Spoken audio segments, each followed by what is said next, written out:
वही पूजा वही वाला चैप्टर हुआ करता था, उसमें वो लोग इवोल्यूशन भी बात करते थे, इनहेरिटेंस के मोनो हैबिट क्रॉस डायहाबिट क्रॉस हमें बात करते थे उसके अंदर। वो चीज यहाँ पे रिपीट होगी, सेम चीज will get repeated over here, या and then after that when you go beyond that, उसके जब तुम आगे बढ़ते हो देन फिर उसके अंदर आते हैं इंटरेस्टिंग टॉपिक्स, जहाँ पे आप लिंकेज बात कर रहे हो, जहाँ पे आप बात कर रहे हो sickle cell anaemia, haemophilia, now that is something which becomes slightly interesting compared to like and new as well. Okay, चलिए। हाँ जी, good evening to all of you have just joined in, सबको गुड इवनिंग। सो चलिए start करते हैं हमारे यहाँ पे recording. Okay, recording has started, alright, let me start the screen share.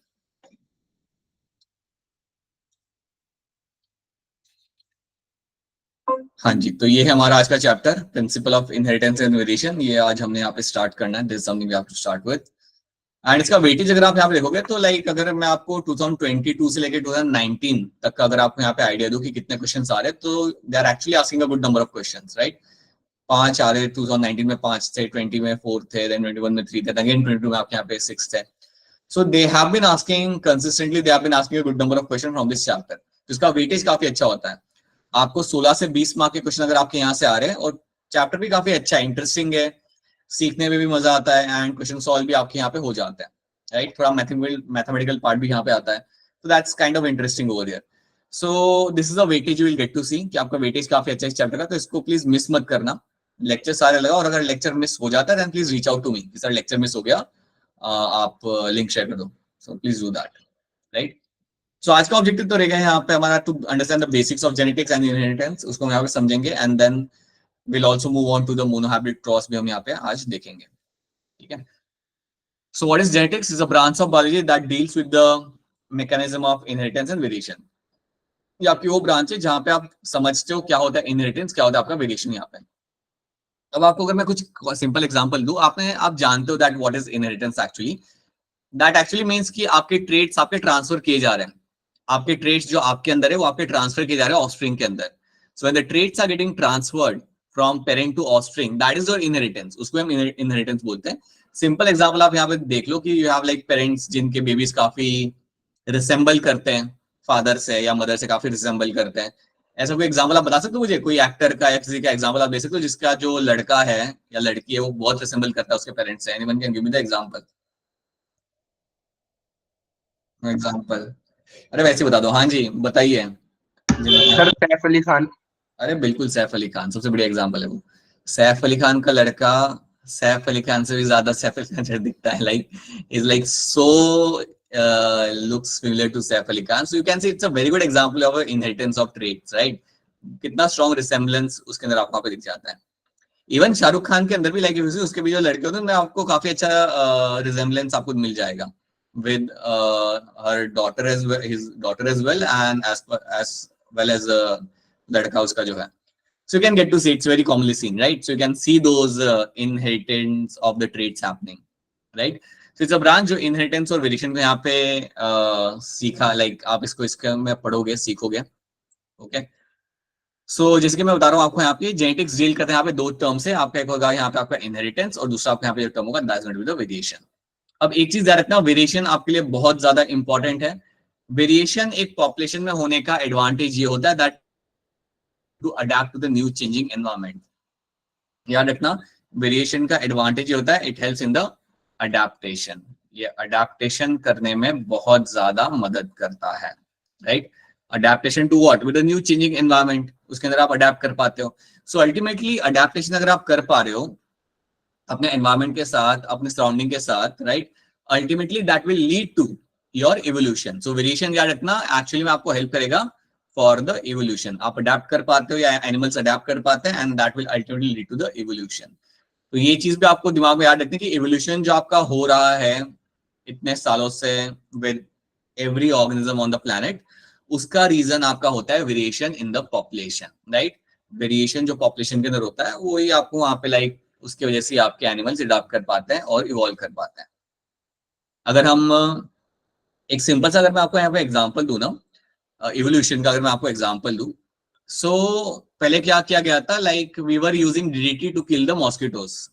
एक आपका पेस्टिसाइड था जिसका नाम था आपका डीडीटी, अब ये जो डीडीटी आपके यहाँ पे जो पेस्टिसाइड था, इसको यूज किया गया था मॉस्किटो को खत्म करने के लिए. That is something which was used to get rid of the mosquitoes, right.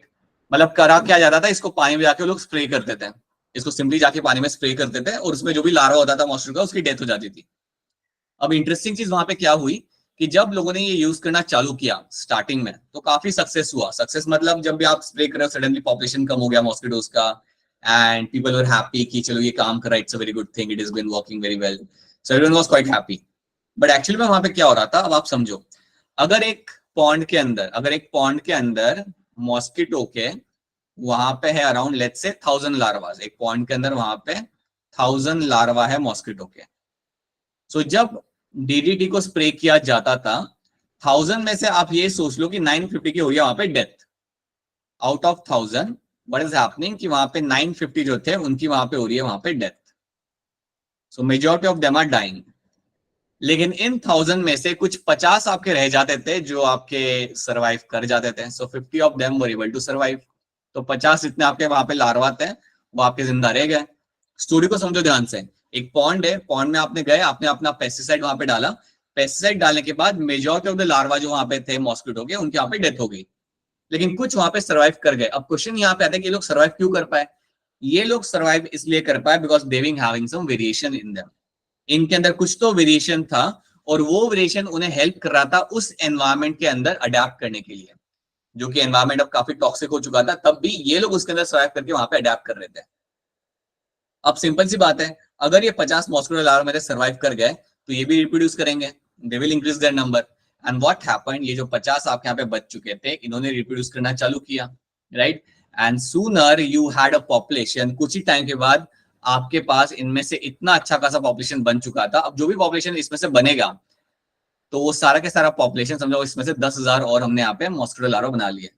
तो ये जितना भी पॉपुलेशन आपका यहाँ पे नया बना, they will have all those traits. इनके अंदर वो सारे के सारे जेनेटिक मटेरियल होगा जो उन्हें बचाएगा उस डीडीटी वाले एनवायरमेंट के अंदर.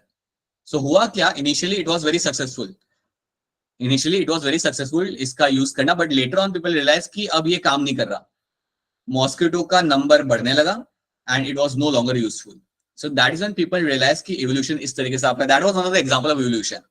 और इसलिए now people what they do, they are using a different mixture of chemicals to kill this bacteria और kill this pathogens over here, because they evolve rapidly.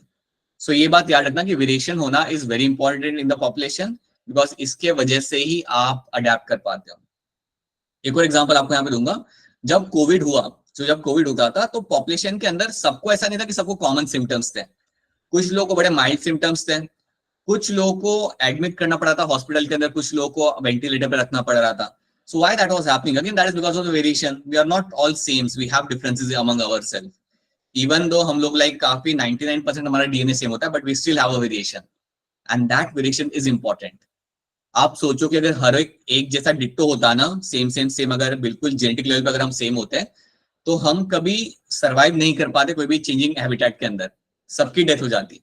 So please understand that is the advantage of variation, right. So genetics के अंदर आप दो चीज आप काफी ध्यान देते हो. एक तो वेरिएशन क्या होता है, उसका इंपॉर्टेंस यहाँ पे क्या होता है, and what is inheritance. That is simply means कि your traits are going from parent to offspring. Okay, तो ये दो चीज को हम यहाँ पे डिटेल में आगे आगे सीखेंगे, राइट. कोई चीज अगर समझ नहीं आ रही या कोई सवाल पूछना है तो हैंड रेज करके पूछ लो. If a story is not clear to you, then please raise your hand and you can ask your question. मैं एक और स्टोरी फटाफट शेयर करता हूँ आपके साथ. इवन जब सर्जरी की जाती है ना, when someone goes for a surgery, जब कोई डॉक्टर सर्जरी करता है, जब कोई डॉक्टर सर्जरी के लिए जाता है या सर्जरी करता है, तो सर्जरी करने के बाद वो यूज करता है एंटीबायोटिक्स. सर्जरी करने के बाद वहां पे एंटीबायोटिक्स यूज किए जाते हैं. अब ये एंटीबायोटिक्स क्यों यूज किया जाता है, बेसिकली करा क्या जाता है कि समझो आपने ओपन हार्ट सर्जरी की, तो उसे बंद करने के पहले आप वहां पे थोड़ा एंटीबायोटिक्स आप वहां पे लगाओगे. You will add some antibiotics over there after doing the surgery. So you will be adding some antibiotics will be used. कहाँ पे यूज किया जाएगा, on the wound, right? On the wound के ऊपर जहाँ पे आपने कट किया था, उस wound के ऊपर आप एंटीबायोटिक्स को आप वहां पे यूज करोगे. अब ये जनरली करा क्यों जाता है, बिकॉज आपके एयर के अंदर you can have some bacteria, you can have some pathogens. अगर आपने किसी की बॉडी को खोला है तो हो सकता है कि वो पैथोजन अंदर चला गया हो, राइट. तो इसलिए आप वहां पे एंटीबायोटिक सोल्यूशन आप वहां पे यूज करते हो, उसको वहां पे आप साफ करते हो उससे. ओके, अब होता क्या था कि कुछ सालों के बाद डॉक्टर्स ने देखा कि even after using antibiotics bacteria were able to survive. Surgery किया, सर्जरी करने के बाद एंटीबायोटिक सॉल्यूशन वहां पे लगाया और उसके बाद जब उसे बंद किया उसके कुछ दिनों के बाद भी उन्हें वहां पे इन्फेक्शन होते हुए दिख रहा था।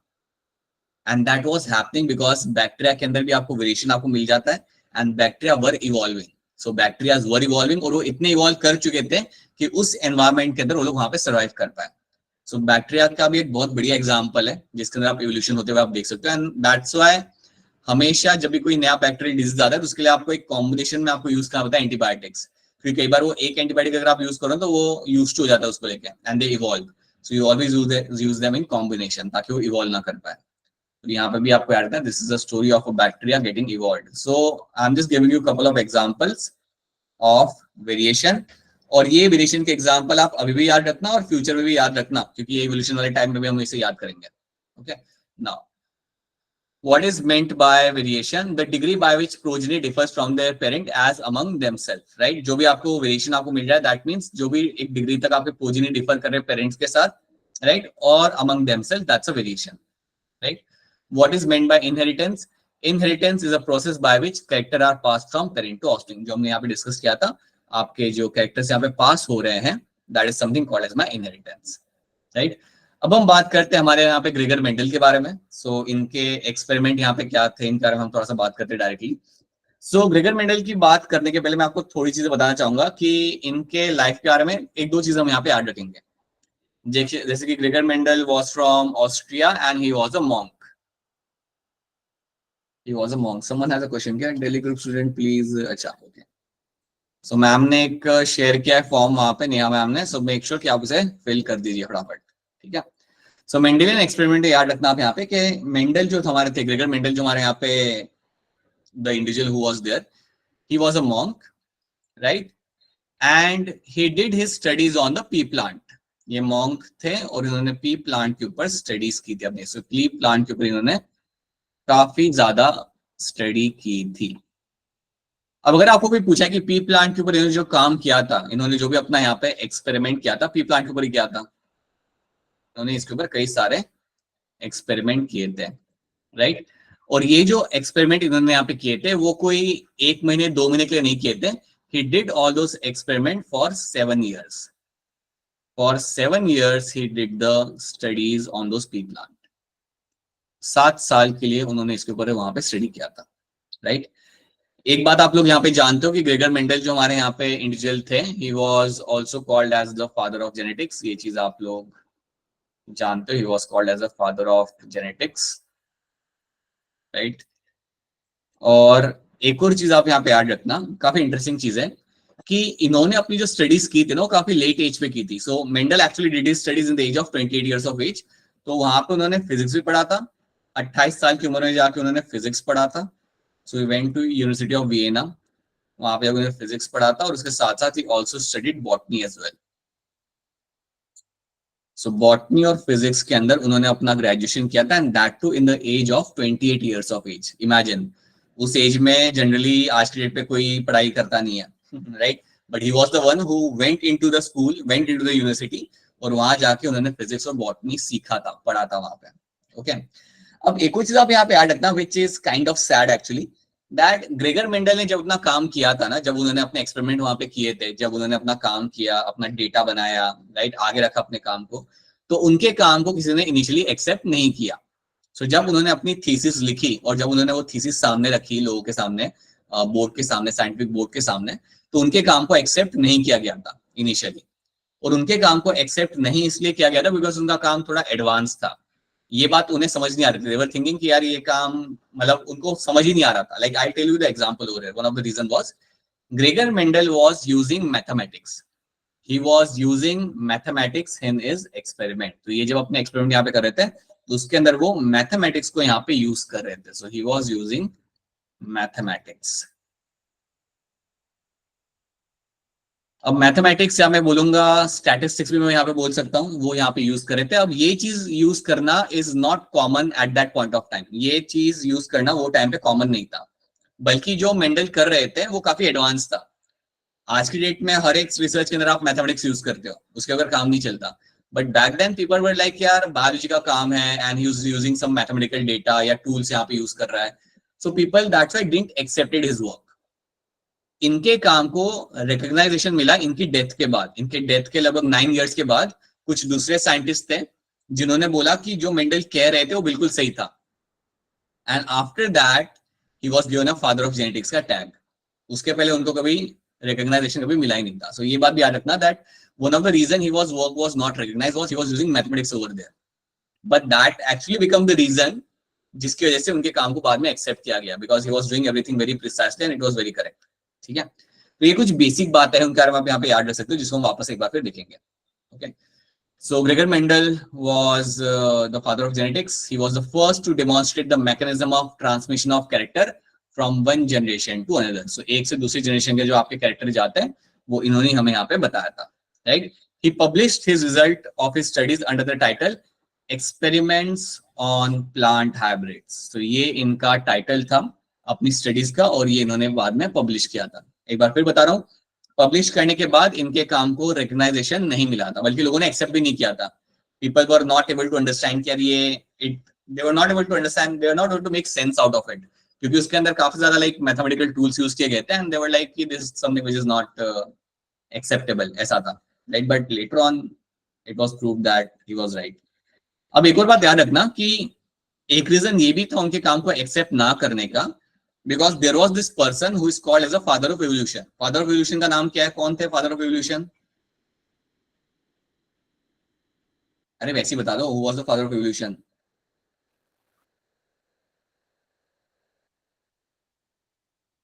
चार्ल्स डार्विन का नाम सुना है आप लोगों ने? Yes sir. Yes sir. बिल्कुल सुना होगा, ये भी 10th में उसी चैप्टर में था.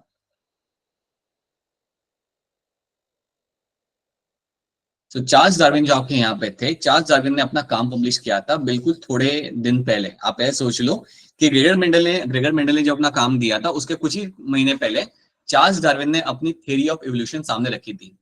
So he was the one who actually put forward the theory of evolution. इन्होंने अपनी सामने रखी थी और पूरा वर्ल्ड उसको ही नोटिस कर रहा था, तो इसलिए भी इनके काम की तरफ लोगों ने इतना ध्यान नहीं दिया. So that is also one of the reason कि चार्ल्स डार्विन ने अपना काम आगे रख दिया था. He kept his work forward and people were all into his work. उसका काम भी बहुत बढ़िया था. He gave the theory of natural selection उन्होंने सामने रखी थी and people were more into that. So इसलिए भी इनका यहाँ पे थोड़ा सा लाइक इनके काम को इग्नोर करा गया था. So that is something also you should know. Then Mendel experiment. For the first time Mendel conducted hybridization experiment of garden pea plant. और कितने सालों के लिए? 7 साल के लिए इन्होंने काम किया था. अब याद रखना, अगर आप कोई 7 साल के लिए कोई रिसर्च कराए किसी प्लांट के ऊपर तो उसके बाद बहुत ज्यादा डेटा होगा. So he was having ample amount of data. He was having ample amount of data. So इनका जो डेटा था उनके पास काफी ज्यादा था. राइट, अब जब किसी के पास इतना ज्यादा डेटा हो ना काम करने के बाद, देन आप उसके काम को इग्नोर नहीं कर सकते. Right, so that is something you have to know कि इन्होंने काफी लंबे टाइम के लिए काम किया था, 7 साल के लिए काम किया था. And he was having ample amount of data अपने कंक्लूजन्स को बैक करने के लिए. अब देखो यहाँ पे क्या लिखा है, it's important term. Mendel applied statistical analysis and mathematical logic अपने काम के अंदर to problem in biology for the first time. तो ये पहले इंडिविजुअल थे जिन्होंने मैथमेटिक्स यूज किया था बायोलॉजी के अंदर, और यही चीज लोगों को समझ नहीं आ रही थी या यही लोग एक्सेप्ट नहीं कर पा रहे थे. Okay, he propose the law of inheritance. उन्होंने हमारे सामने रखे थे लॉ ऑफ इनहेरिटेंस, उन्होंने हमें यहाँ पे दिए थे, वो हम बाद में देखेंगे. Right, Mendel investigation into inheritance pattern. It was for the first time that statistical analysis and mathematical tools, वही मैंने जो बोला है वही आपने यहाँ पे, were applied to the problems in the biology.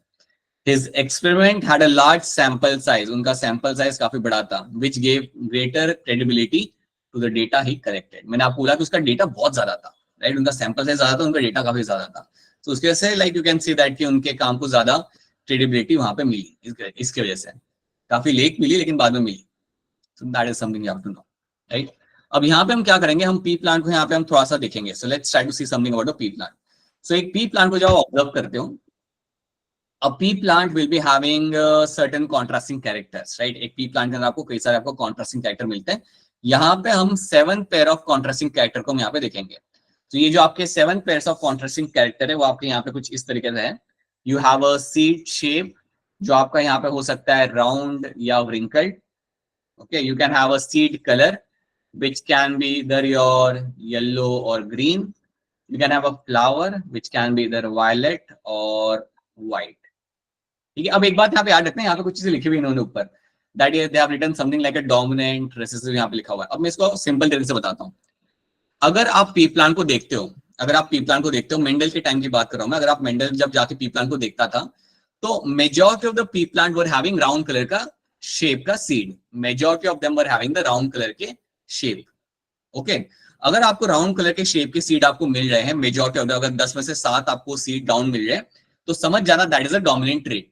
सो जब भी आपके सामने कोई डोमिनेंट ट्रेट बोलता है, अगर मैं आपको कह रहा हूं कि ये डोमिनेंट ट्रेट है या एक डोमिनेंट कैरेक्टर है, तो आप समझ जाओ दैट इटसेल्फ मींस कि ये कैरेक्टर सबसे कॉमनली देखने के लिए मिलता है, that character is very commonly seen in the population.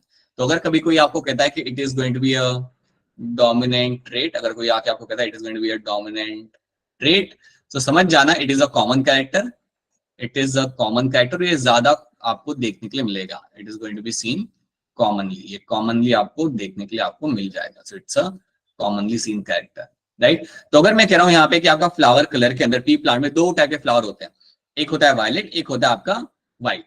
अगर मैं कह रहा हूँ कि वायलेट आपका डोमिनेंट रेट है, दैट मींस अगर आप 10 में से 8 फ्लावर आप देखोगे तो आपको वायलेट ही मिलेंगे, राइट। या 1000 में से अगर आप देखोगे तो 1000 में से 800 प्लांट जो आपको मिलेंगे उसके वायलेट कलर के आपको वहां पे फ्लावर मिलेंगे।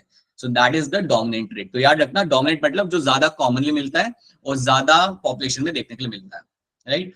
फॉर एग्जाम्पल अगर हम ह्यूमंस की बात करें तो ह्यूमंस के अंदर we say that black is a dominant trait. Hair colour की अगर मैं बात करूं तो black is a dominant trait, ज्यादा करके ब्लैक आपको मिलता है। कुछ होते हैं ह्यूमंस जिनका लाइक बचपन से आपका कलर उनका थोड़ा अलग होता है, it's not black, it's kind of like brownish kind of colour they will be having. So please understand क्या होता है डोमिनेंट ट्रेट। रेसेसिव ट्रेट ज्यादा कॉमन नहीं होता, कंपैरेटिवली आपको कम देखने के लिए मिलता है। रेसेसिव ट्रेट आपको कंपैरेटिवली कम देखने के लिए आपको मिलता है, राइट। पॉड शेप, क्या था पॉड शेप आपके पी प्लांट के अंदर अपने पी के लिए, so it was 2 types, full or constricted. Full was much more common, dominant one than a constricted one. तो ये आपके 4 कैरेक्टर तो आपके यहाँ पे हो गए, बाकी 3 आपके ये है। पॉड कलर आपका ग्रीन ज्यादा डोमिनेंट था compared to the yellow one. Flower position, axial was the dominant trait compared to the terminal. So axial position पे जो फ्लावर मिलते थे they were like much more common than a terminal one. And then you have a stem height. Height आपकी 2 type की आपको मिलती थी यहाँ पे, टॉल एंड डॉर्फ। तो ये पहले आपको याद रखना है, these are my 7 कैरेक्टर। कभी कभी नीट के अंदर वो लोग इसके ऊपर बेसिक क्वेश्चन पूछ लेते हैं, दे will ask you a very simple question कि वो बोलेंगे कि इनमें से कौन सा कैरेक्टर डोमिनेंट नहीं है, या इनमें से कौन सा कैरेक्टर आप यहाँ पे रिसेसिव है। So they will ask you this kind of question. So you have to know that you have this 7 character and you have like 14 contrasting traits आपको यहाँ पे मिलेंगे, राइट। हर एक कैरेक्टर के लिए आपको यहाँ पे 2 वेरिएंट्स आपको मिल रहे हैं। यहाँ पे हर एक कैरेक्टर के लिए आपको यहाँ पे 2 वेरिएंट्स आपको दिख रहे हैं, round, wrinkle, yellow green, violet white, full constricted. So that is something should be clear to you, ये बात आपने यहाँ पे याद रखनी है, ओके। अब मैं आपको यहाँ पे एक चीज बताना चाहूंगा कि मेंडल ने जब भी अपने एक्सपेरिमेंट किए, सो व्हाट ही डिड ना, समझो लेट्स अज्यूम कि उसने डिसाइड किया कि मैं हाइट को स्टडी करूंगा। लेट्स से डिसाइडेड कि मैं हाइट वाले कैरेक्टर को स्टडी करता हूं। So let's say decided to study the height. तो उसने क्या किया, उसने सिर्फ हाइट पे ऊपर ही फोकस किया। So he was not focusing on other characters over there. ये भी एक रीजन था कि वो अपना रिजल्ट काफी अच्छे से निकाल पाए, because at a single time वो एक ही कैरेक्टर के इनहेरिटेंस को फॉलो कर रहे थे। He was trying to understand the inheritance of a single character at a time. इसको मैं एक बार फिर आपको आगे बताता हूँ, so how this will be working. But फिलहाल आपको एक कैरेक्टर्स आपको यहाँ पे याद रखने हैं एंड यू शुड नो कि इसके अंदर आपको कौन से 2 टाइप्स आपको यहाँ पे मिल जाते हैं, जो आप while solving question you will understand. So these are the characters and these are the contrasting traits. ये है मेरे कैरेक्टर यहाँ पे और ये है मेरे उसके contrasting traits जो आपको यहाँ पे दिख जाएंगे, ठीक है। Now, Mendel investigated several characters in a garden pea plant. He also noticed that many characters are manifested as 2 opposite traits. तो उन्होंने देखा यहाँ पे कि कैसा कैरेक्टर के 2 traits आपको मिल जाए, violet and white, या I would say round and yellow, round and wrinkled. So he was able to see कई सारे अपोजिट 2 ट्रेट्स आपको यहाँ पे देखने के लिए उन्हें यहाँ पे मिल जाते हैं, okay. So for example tall dwarf plant, yellow and green seed, जो मैंने आपको बोला, there number of 2 traits were seen over there, okay. अब क्वेश्चन यहाँ पे ये आता है कि मेंडल ने पी प्लांट को क्यों सिलेक्ट किया। सो यहाँ पे मैं आपको थोड़ा बताना चाहूंगा कि अगर मैं बात करूँ पी प्लांट के बारे में, so there are few things I want all of you to remember कि आपने पी प्लांट को यहाँ पे सिलेक्ट करने के आपके कुछ यहाँ पे रीजन थे।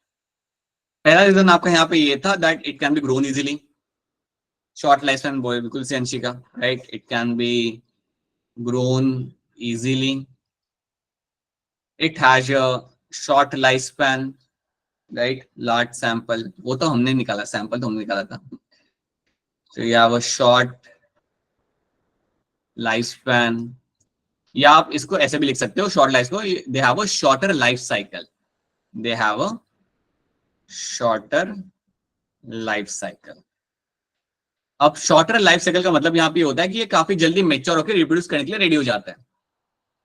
आपने प्लांट को ग्रो किया, प्लांट 3 महीने में मेच्योर हो गया और वापस वो खुद रिप्रोड्यूस करने के लिए वहां पे रेडी है। तो इसका फायदा क्या होता है, आप कई सारी जनरेशन को आप स्टडी कर पाते हो। ऐसा मैं आपको अगर एग्जांपल दूं तो रैट्स में इट्स वेरी कॉमन, रैट्स के अंदर आपको काफी जल्दी रैट्स मेच्योर हो जाते हैं। मैं आपको एक और एग्जांपल दे सकता हूँ रैबिट्स का। सो रैबिट्स के अंदर क्या होता है, rabbits mature very early, right, after birth से लेके मेच्योरिटी उनकी काफी जल्दी आ जाती है, and suddenly they will start breeding, वो अपना नंबर वहां पे बढ़ाना चालू करेंगे। तो अगर मैं आपको समझो, मैं पीयूष को गिफ्ट करता हूँ एक पेयर ऑफ रैबिट, अगर मैं उसको आज जनवरी में अगर एक पेयर उससे मैं गिफ्ट कर रहा हूँ ना, काफी लाइकली चांस है कि उसका दिसंबर तक उसके पास लगभग 20 से लेकर 24 रैबिट्स और हो जाएंगे।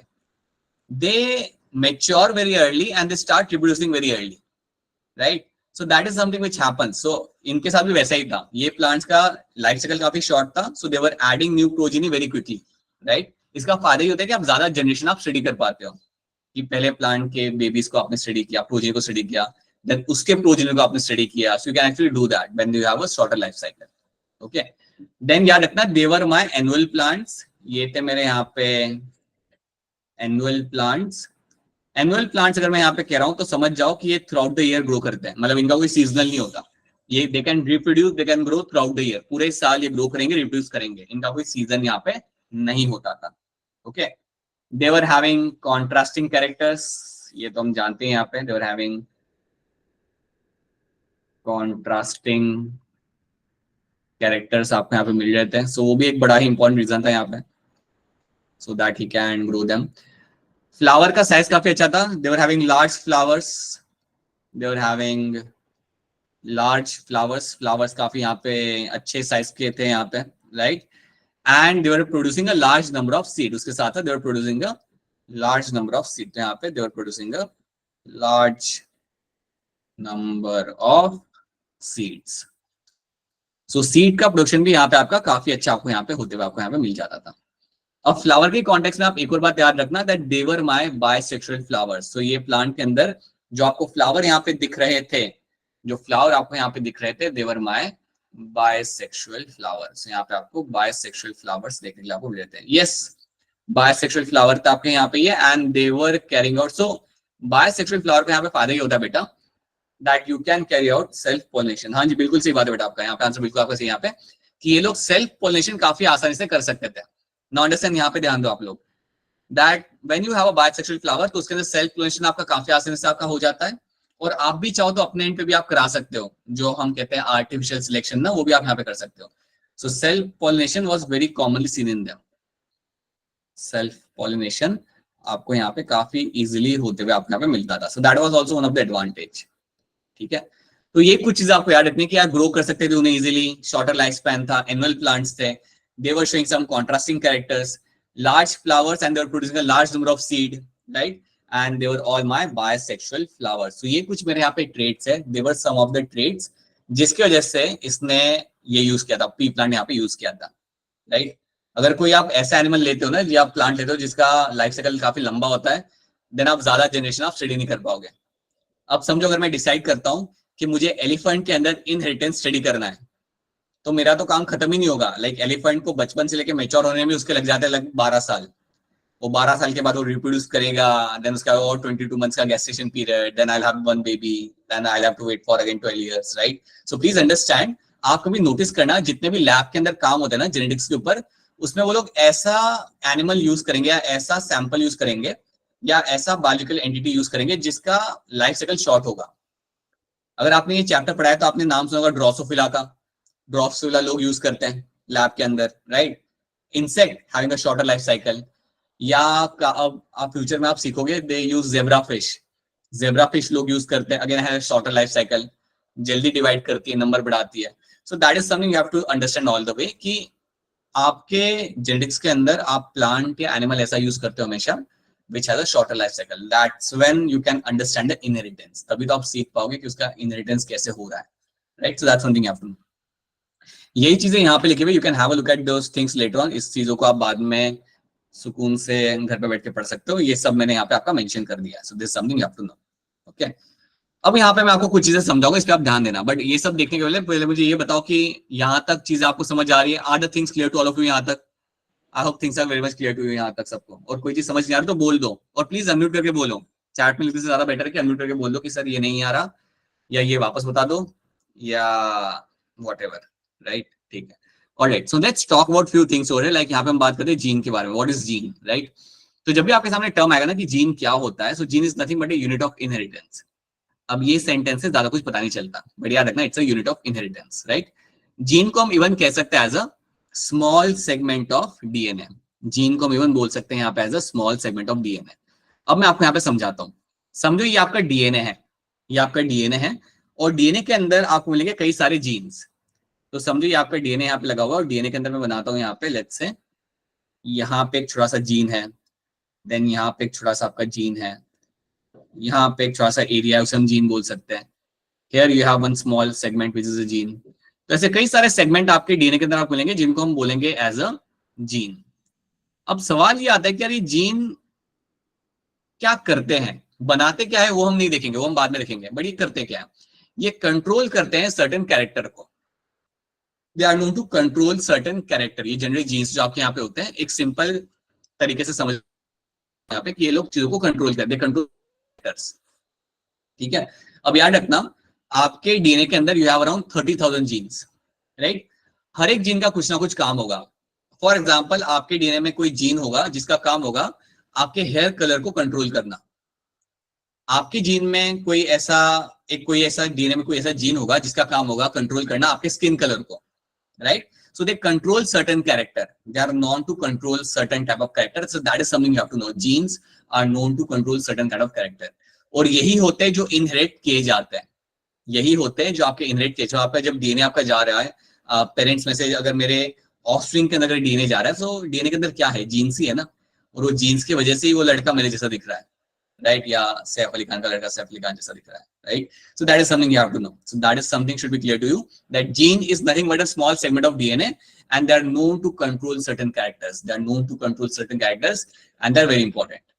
And ये भी याद रख लो कि आपके पास अभी टोटल नंबर ऑफ जीन्स जो है वो है आपके पास 30,000. आपके पास मतलब हम सबके पास, ठीक है? These are the number of genes you have. Okay, ठीक है. अब इसको मैं थोड़ा और समझाता हूँ. What is character? कैरेक्टर क्या होता है? जैसे आपके सामने यहाँ पे एग्जाम्पल लिखे हुए हैं, ये आप समझ पाओगे. Height of the plant is one of the character. अब हाइट कैसे हो सकती है? इधर it can be tall for dwarf. Height can be इधर टॉल और height can be your dwarf, right? Then colour of the iris. अब colour of iris आपके अलग अलग हो सकते हैं. आइरिस के कलर आपको काफी ज्यादा मिल जाते हैं. सो आइरिस के कलर अगर आप ह्यूमंस में देखोगे तो आपको बहुत सारे मिल जाएंगे. Like you can have something like your brown. और क्या क्या कलर होता है ब्राउन के अलावा? Black, black, blue, right. Blue आपका यहाँ पे हो जाएगा. Green, right, green. यस. तो ये आपको वेरिएशन आपको मिल रहा है. तो कितने सारे आपको यहाँ पे वेरिएंट्स आपको मिल रहे हैं. Blue, brown, green, black is something you are getting as a variant for the iris, right? Red नहीं होता. रेड नहीं होता. तो these are the things you will get to see, right? Hazel, yeah, hazel is also, yes, that is something also you can see over there. Hazel भी आपको हमें मिल सकता है, right? So आप देखो इसमें वेरिएशन कितना है. Like how many variants you are getting to see. So color of the iris कोई जीन होगा जो उसे कंट्रोल कर रहा होगा, और उस जीन के कितने सारे वेरिएंट्स है पूरे पॉपुलेशन के अंदर, पूरी ह्यूमन पॉपुलेशन के अंदर उसके कितने सारे वेरिएंट्स आपको यहाँ पे दिख रहे हैं, राइट? वैसे ही फ्लावर कलर की अगर हम बात करें, अगर हमें कोई पर्टिकुलर प्लांट की बात करता हूँ तो आपको 2 या 3 टाइप के आपको फ्लावर मिल सकते हैं, राइट?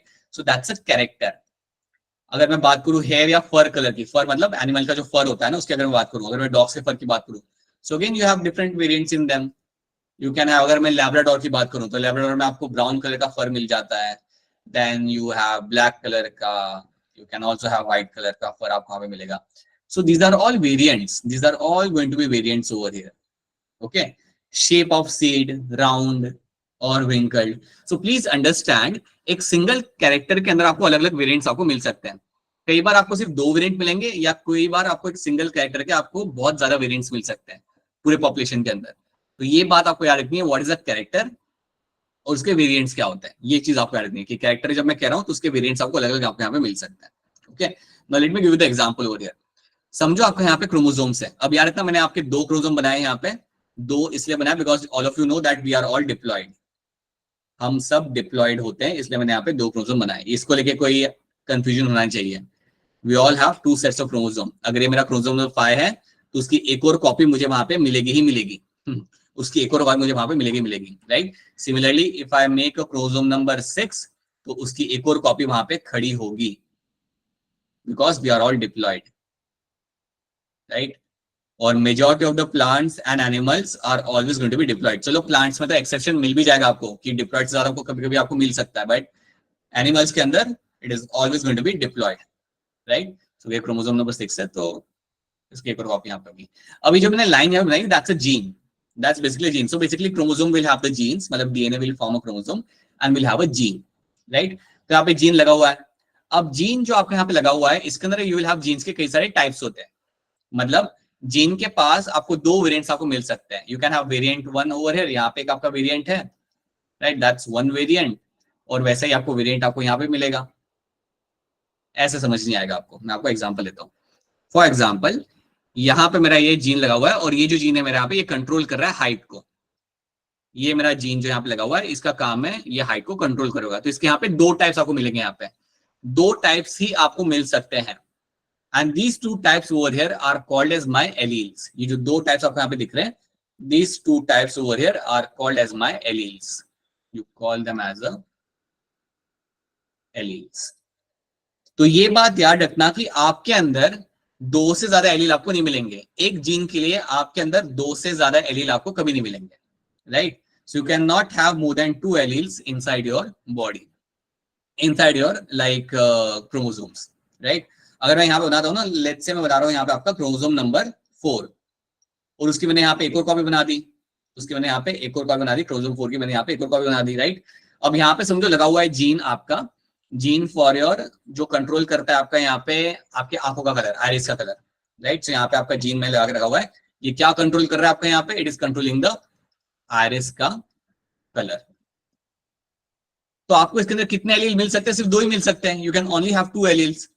इवन दो पॉपुलेशन में एलील्स काफी ज्यादा है, बट एक पर्सन के अंदर आपको 2 ही एलील मिल सकते हैं ना. एक पर्सन के अंदर आपको 2 ही मिल सकते हैं. तो अज्यूम करते हैं कि मेरी आंखों का कलर है brown, right. So either I can have, let's say, brown के लिए मैं यहाँ पे कैपिटल बी लिख दूंगा यहाँ पे, या I can just take one of the example. एक बी मैंने लिख दिया जो मेरा ब्राउन कलर मुझे यहाँ पे दे रहा है, और दूसरा एलील है मेरा यहाँ पे जो समझो कुछ और है, वो है मेरा यहाँ पे small B, that is for my black colour. लेकिन ब्राउन कलर ज्यादा डोमिनेंट है, इसलिए मुझे वहां पे वो देखने के लिए मुझे यहाँ पे मिलेगा. ओके, तो आपको याद ही रखना है कि what are character and what are alleles. तो याद रखना, जब मैं आपको कह रहा हूँ हाइट ऑफ द प्लांट, ये आपको और क्लियर होगा with the course of time, it will get clear to you. अगर मैं कह रहा हूँ height of pea plant, तो that is a character. ये मेरा यहाँ पे कैरेक्टर हो जाता है. This is going to be the character over here. और इसके मुझे 2 टाइप के एलील मिलते हैं पी प्लांट के अंदर. Which are the 2 alleles I'll get to see over here possibility of having? One is going to be your tall and dwarf. तो यही 2 पॉसिबल एलील मुझे पी प्लांट के अंदर देखने के लिए वहां पे मिल सकते हैं. ठीक है सर, एलील्स फैक्टर होगा क्या? Factor was a term used for a gene. Factor was a term used for a gene. तो वो टाइम पे मेंडल जीन टर्म यूज नहीं कर रहे थे, वो टाइम वो टर्म यूज करते थे factor, right. And I can say that factor has a different variant. So factor के जो वेरिएंट्स होते हैं ना, उनको हम एलील बोल सकते हैं. ओके, और I can say like alternate type of factor, ये भी मुझे वहां पे बोल सकता हूँ. शिवानी समझ आ रहा है मैं क्या कह रहा हूँ? सो फैक्टर के you can have different types over there. So that is the allele. But factor जब आप टर्म आपके सामने आता है ना, कभी कोई टर्म यूज करता है फैक्टर, तो याद रखना मेंडल जीन्स को फैक्टर बोलता था. Factor was a term Mendel was using for the genes. ठीक है, तो ये चीज याद रखना, ये वो टर्म यूज कर, बिकॉज वो टाइम पे जीन्स टर्म आया नहीं था, right. By the way, when you see the story of Gregor Mendel, थोड़ा सा तो अजीब लगता है, लाइक थोड़ा अजीब लगता है. And it is kind of the thing ना, like after his death he got the recognition that he was a father of German. But the good thing was जिन्होंने वो फाइंड किया, they actually let the people know कि ये Mendel का काम है. उन्होंने ऐसा नहीं किया कि उसको अपना काम बना के दिखा दिया. They were like कि नहीं, ये ग्रेगर मेंडल ने किया था and he should get his he should get his due. So after that he got his genetics, father of genetics का label. Okay, so याद रखना. So you should know character will have different variants over there, और variants जो आपके यहाँ पे थे उनको यहाँ पे allele कह सकते हैं. You can have the allele for that, right? जैसे आपके यहाँ पे आयरिस के कई सारे हमने कलर यहाँ पे लिखे थे ना, तो इनके अलग अलग एलील्स होंगे पॉपुलेशन के अंदर. Okay, so you should know that. कई बार सिर्फ 2 एलील हो सकते हैं, कई बार आपके 2 से ज्यादा एलील्स हो सकते हैं पॉपुलेशन में, लेकिन आपके अंदर सिर्फ 2 ही होंगे. In a human being, in animal you will only have 2 alleles. उससे ज्यादा आपको मिलेंगे नहीं एक सिंगल जीन के कैरेक्टर के लिए. बताइए बेटा क्या सवाल है आपका, बोलिए प्रिंस. सर ट्रेट और एलील सेम होते हैं, डिफरेंट होते हैं? Trait is something which is a character, right? And character will have different types over there, right? Different variant. तो आपके अलग होंगे. Alleles और trait आपके यहाँ पे अलग होगा. Prince, ठीक है? All right, okay. So that is something you have to know. So यहाँ पे हमने यहाँ पे देख लिया that you have a factor, you will have a gene, you will have a different allele solar. अब हम क्या करते हैं यहाँ पे हमारे क्रॉस को समझते हैं. जब हम यहाँ पे क्रॉस को सीखेंगे यहाँ पे, then you will understand that how the Mendel work was done, या मेंडल का काम यहाँ पे कैसे आपके यहाँ पे आगे बढ़ेगा. So let's try to see that. Okay. अब यहाँ पे हम इसको देखते हैं इस तरीके से. Let's see in this way कि मेंडल ने किया था मोनोहाइब्रिड क्रॉस. अब जब मैं कह रहा हूँ यार डूइंग द मोनोहाइब्रिड क्रॉस, तो आपको याद रखना है कि यहाँ पे आप सिंगल कैरेक्टर को आप फॉलो करोगे. You will be following the single character only. तो आप यहाँ पे एक सिंगल कैरेक्टर को आप फॉलो करोगे. So that was also one of the reason his for his success कि वो एक ही टाइम पे एक ही कैरेक्टर को फॉलो कर रहा था काफी बार, काफी टाइम के लिए, right? So that's what it is कि वो जब कह रहा है कि मैं मोनोहाइब्रिड क्रॉस करूंगा, that means he will follow a single character for number of generations. और इस बार जो उन्होंने यहाँ पे कैरेक्टर डिसाइड किया था वो था आपका यहाँ पे height. He decided to follow the character to understand inheritance of height. उन्होंने सोचा कि मैं समझूंगा यहाँ पे इनहेरिटेंस हाइट का कैसे होता है, वो यहाँ पे सीखूंगा, वो यहाँ पे समझूंगा. तो इसके लिए उन्होंने यहाँ पे क्या किया, he took the 2 plants, he took the tall plant. उन्होंने tall plant लिया. बेटा you can अच्छा अंशिका कोई सवाल हो ना तो आप डायरेक्टली अनम्यूट करके पूछ सकते हो, ठीक है? Right. So he took the tall plant and he took the dwarf plant. लेकिन आपको यहाँ पे एक चीज याद रखनी है, you have to know one thing over here कि जब उन्हें यहाँ पे tall plant और dwarf plant को यहाँ पे उन्होंने लिया ना, they were my pure lines. जब उन्होंने टॉल प्लांट या डॉर्फ प्लांट को यहाँ पे लिया, so they were the pure lines. इनको हम बोलेंगे यहाँ पे as a pure lines. These were my pure lines. अब ये चीज आप यहाँ पे समझो कि प्योर लाइंस का मतलब यहाँ पे क्या होता है. लेट्स सी कि आप प्योर लाइन कैसे बना सकते हो. तो अगर मैं कहता हूँ, लेट्स से मैं अगर सोनाली को कहता हूँ कि सोनाली ये एक मेरा प्लांट है और इसका एक कैरेक्टर है, वो है आपका पर्पल कलर का फ्लावर है वो. So let me show you over here. समझो अगर आपका एक फ्लावर है, एक प्लांट है which has a purple flower. So is a plant which is having the purple flower. और अगर मैं सोनाली को कहता हूँ कि यार ये जो प्लांट है ना बेटा, इसका मुझे चाहिए pure line. I want a pure line of this particular plant. तो सोनाली पता है क्या करेगी? Sonali will carry out multiple times self crossing. इसकी आप कराओगे self crossing for multiple generation. So multiple generation के लिए आप इसकी सेल्फ क्रॉसिंग कराओगे. तो इसकी कराओगे आप self crossing for multiple generation. Multiple generation. अगर मैं मल्टीपल जनरेशन के लिए अगर इसकी सेल्फ क्रॉसिंग कराता हूं तो पता है क्या होगा? I will ultimately get a purple flower. So जब मैं मल्टीपल जनरेशन के लिए सेल्फ क्रॉसिंग कराता हूं और उसके बाद भी अगर मुझे यहाँ पे पर्पल फ्लावर ही मिलता है, उसके बाद भी अगर मुझे यहाँ पे पर्पल फ्लावर ही मिलता है, सो दैट मीन्स कि ये मेरी यहाँ पे प्योर लाइन है. दैट मीन्स कि मेरे यहाँ पे प्योर लाइन है और इस पर्पल फ्लावर वाले प्लांट को अब मैं यूज करूंगा मेरे एक्सपेरिमेंट के लिए. तो ये बात याद रखना कि जब भी मेंडल अपना काम चालू करते थे, जब भी ग्रेगर मेंडल अपना काम वहां पे चालू करते थे, वो बनाते थे अपनी प्योर लाइन. और याद रखना प्योर लाइन आप कैसे बनाते हो? By doing the self crossing for multiple generation. ये समझो एक प्लांट है, ये समझो आपका यहाँ पे प्लांट है, उसका आपने सेल्फ क्रॉसिंग कराया, उसका आपने प्रोजीनी बनाया, राइट? वो प्रोजीनी का आपने वापस सेल्फ क्रॉसिंग कराया, आपने उसका भी प्रोजीनी बनाया. सो this is something you will do for number of generation. और इस तरीके से आप अपना यहाँ पे प्योर लाइन बनाते हो. तो उसने क्या किया? उसने बनाया pure line of tall plant and pure line of A dwarf plant. अब यहाँ पे कुछ चीजें हम यहाँ पे लिख लेते हैं फटाफट, which you have already done in your lower classes, कि हम यहाँ पे क्या करेंगे ना कि हमारा जो टॉलनेस वाला जो ट्रेट है, द ट्रेट फॉर्मेट टॉलनेस का जो मेरा यहाँ पे ट्रेट होगा, उसको मैं यहाँ पे दूंगा टैग करूंगा उसे मैं कैपिटल टी के साथ, राइट। तो उसके लिए हम यहाँ पे जो एलील को यहाँ पे टैग करेंगे दैट्स माय कैपिटल टी। और जो मेरा यहाँ पे जो ड्रॉफनेस वाला जो मेरे यहाँ पे कैरेक्टर है, ड्रॉफनेस वाला जो यहाँ पे कैरेक्टर होगा उसको मैं टैग करूंगा मेरे यहाँ पे स्मॉल टी के साथ। So that's something you should know, that small t stand, this is a allele for my dwarfness, capital T is a allele for my tallness, right? अब हम यहाँ पे क्रॉसिंग कराते हैं, let's do that.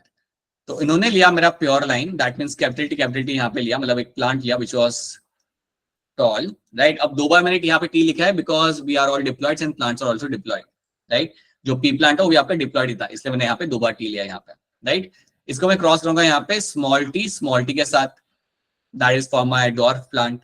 अब जब मैंने इसे क्रॉस कराया तो पहला जो मुझे यहाँ पे जनरेशन मिला that was my F1 generation. जब मुझे मेरा यहाँ पे F1 जनरेशन मुझे जब मेरा यहाँ पे मिलता है तो मुझे मिलेगा यहाँ पे capital T and small T.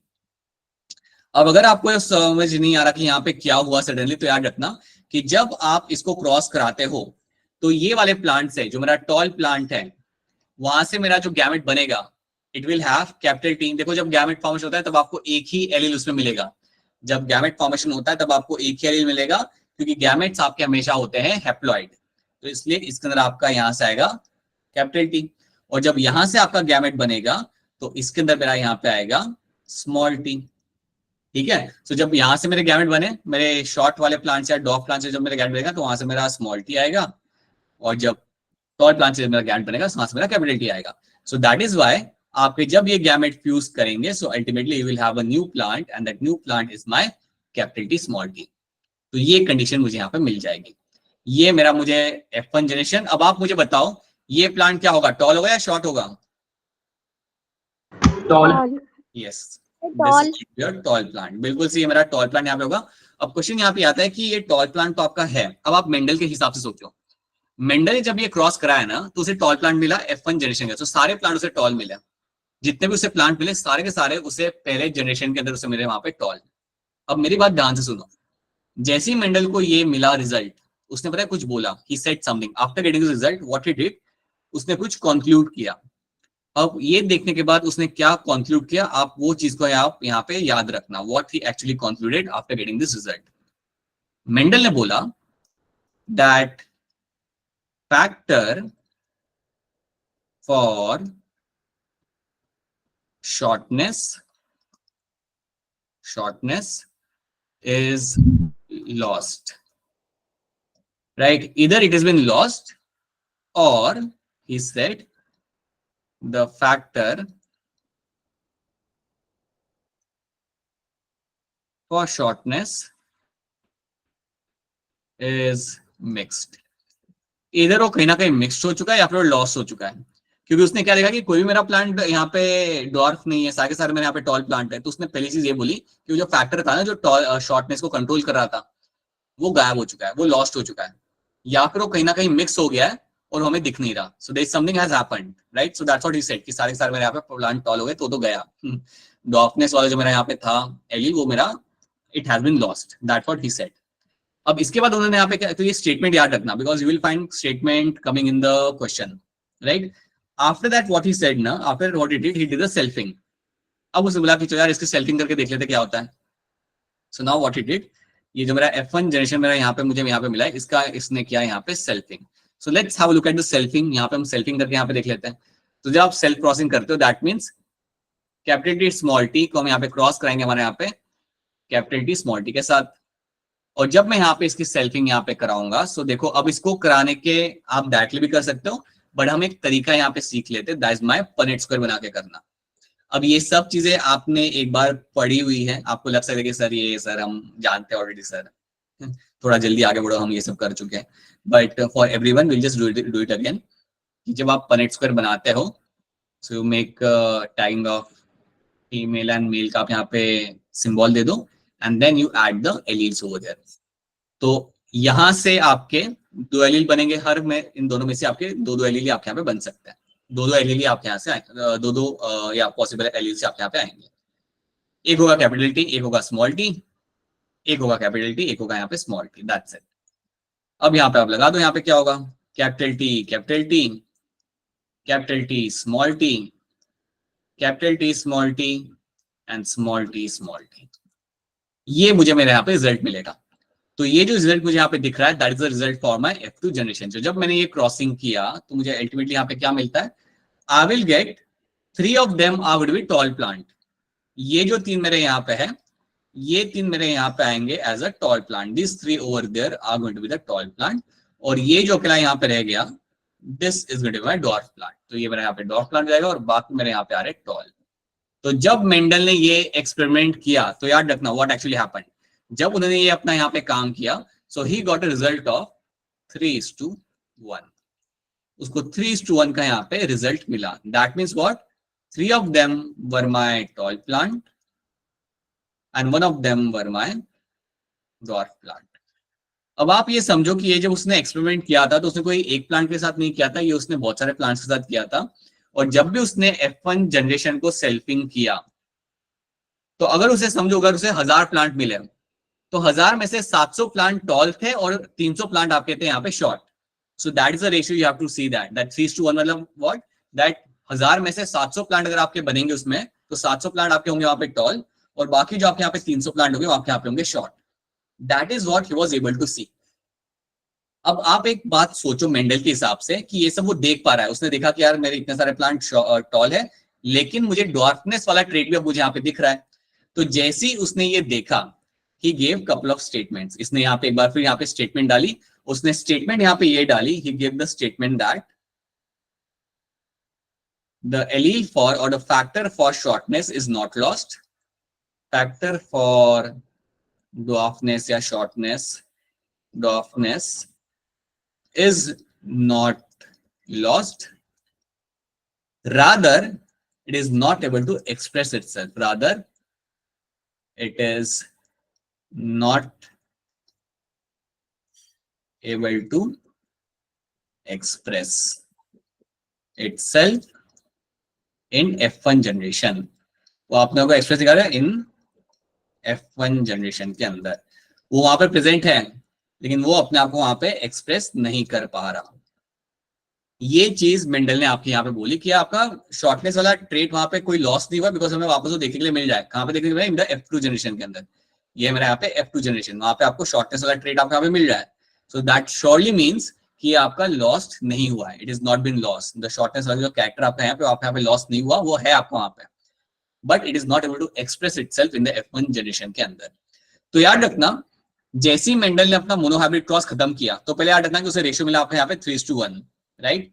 अब ये रेशियो वो देख पा रहा है, you can actually see that ratio, वो उसके सामने है, वो उसे देख पा रहा है। ये है मेरा यहाँ पे phenotypic ratio, this is my phenotypic ratio. ये चीज आते हैं, ये है मेरा यहाँ पे फिनोटिपिक रेशियो, राइट। और इसके बाद जो आप यहाँ पे देख पा रहे हो, ये चीज जो आप वो मेंडल नहीं देख सकता था लेकिन आप यहाँ पे देख पा रहे हो, you can find 3 types of genotype can be seen over here।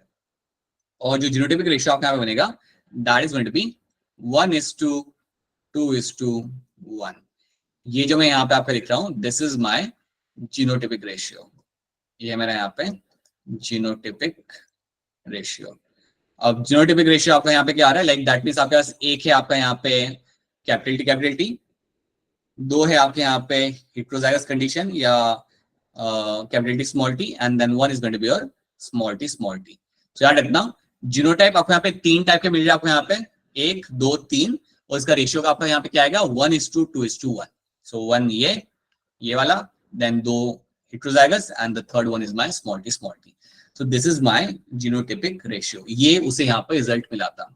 अब इसके आगे बढ़ने के पहले एक चीज मैं आपको यहाँ बताना चाहूंगा, याद रखना कि जब हमने यहाँ पे बोला था कि टॉलनेस के लिए आपका है यहाँ पे, when we said that tallness के लिए you have a capital T as a allele, so capital T का मतलब ही यहाँ पे होता है that this is my dominant allele।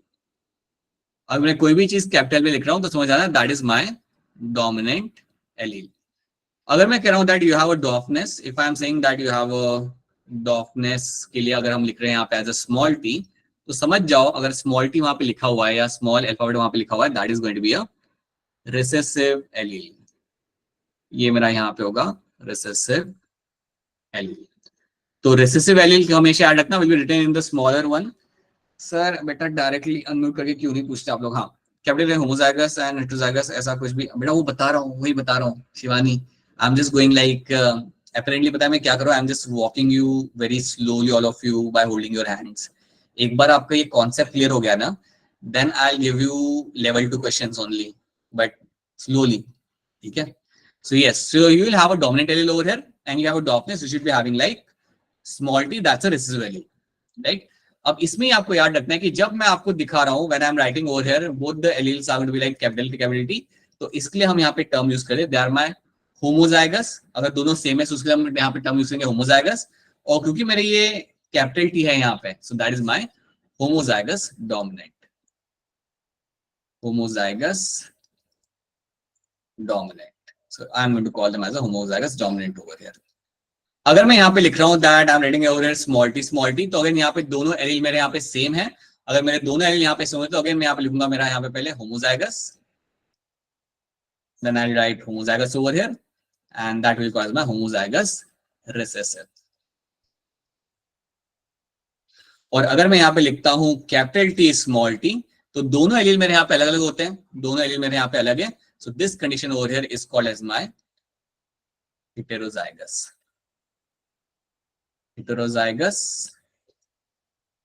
dominant, right. या हेटेरोजाइगस लिखो तभी आपको डोमिनेंट लिखने की यहाँ पे जरूरत पड़ेगी भी नहीं, बिकॉज हेटेरोजाइगस के अंदर आपका डोमिनेंट एलील अपने आप को एक्सप्रेस करेगा, कभी भी हेटेरोजाइगस रिसेसिव आपका होगा नहीं। तो ये याद रखना that you have this terms over here, you have a heterozygous, you have a homozygous condition and heterozygous condition. You can have a homozygous recessive, you can have a homozygous dominant and you can have a heterozygous condition, right?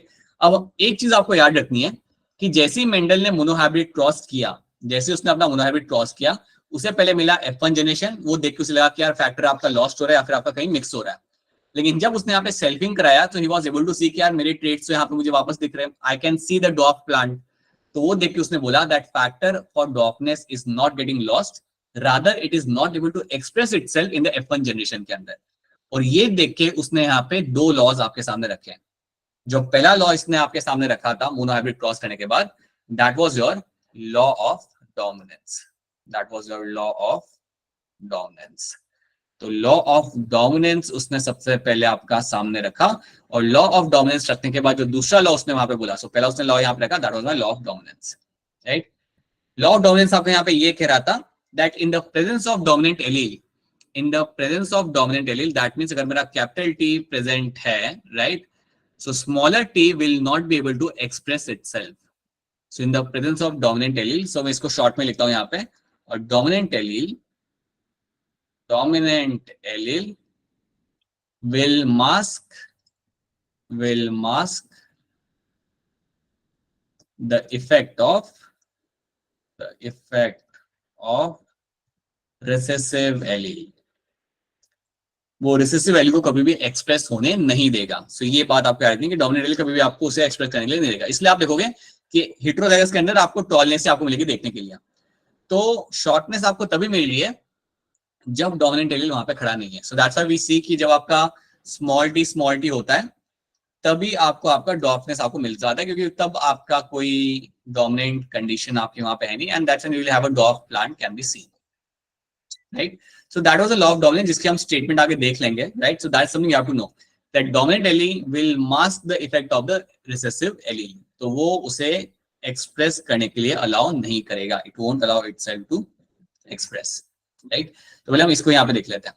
So law of dominance formulated by Gregor Mendel based on his experiment with the pea plant states that in heterozygous genotype one allele will mask or dominate the expression of the other allele.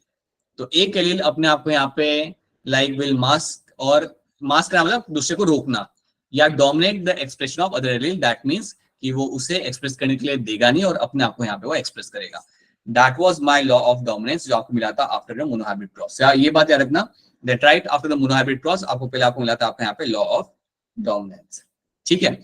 इसके बाद जो second law आपको मिला था that was my law of segregation. So ये this was first law we received. The next law जो हमें यहाँ पे मिला था इसी क्रॉस के बाद after monohybrid cross was my law of segregation. अब लॉ ऑफ सेग्रीगेशन आपको यहाँ पे क्या कहता है, ये लॉ बेसिकली आपको ये कहता है, it's a very simple, it says that your alleles will segregate during gamete formation. इसका सिंपल सा हिसाब है, ये लॉ का सिंपल सा हिसाब है कि आपके जो एलील्स होते हैं वो आपको एक प्लांट या एनिमल के अंदर हमेशा मिलेंगे पेयर के अंदर। Your alleles will be always there in the pair, right, ये हमेशा आपके पेयर में होंगे आपके alleles, right. So what will happen during the gamete formation, जब भी गैमेट फॉर्मेशन होगा वो टाइम पे एलील्स विल सेग्रीगेट। सेग्रीगेट होना मतलब सेपरेट होना। सो जब गैमेट फॉर्मेशन आपका यहाँ पे होगा, whenever the gamete formation will happen, so gamete formation के टाइम पे ये आपके अलग अलग हो जाते हैं। और ये भी ग्रेगर मेंडल इसलिए बता पाए after seeing that dwarf plant, तब उन्हें रियलाइज हुआ कि यार वो फैक्टर तो वहां पे रहता है, फैक्टर तो हमेशा रहता है आपका, लेकिन जब गैमेट फॉर्मेशन होता है ड्यूरिंग मियोसिस, तब वो मेरा फैक्टर वहां पे, या वो फैक्टर का जो टाइप का एलील जो है मेरा वहां पे, वो आपका वहां पे सेपरेट हो जाएगा, वो मेरा वहां पे लाइक सेग्रीगेट हो जाएगा। सेग्रीगेट होना मतलब सेपरेट होना, it will separate during gamete formation, during gamete formation. So during gamete formation this is going to separate.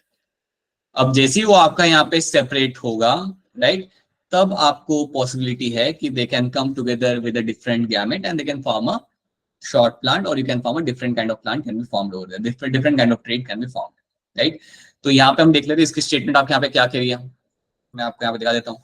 So according to law of segregation, two alleles of a gene controlling each other, each character, two alleles of a gene, एक single gene के दो alleles controlling each character stays together in an individual। वो लोग ये कह रहे हैं कि वो एक इंडिविजुअल में तो वो साथ में रहते हैं, कि अगर मेरे यहाँ पे दो एलील है यहाँ पे, तो ये दोनों साथ में रहेंगे एक इंडिविजुअल के अंदर।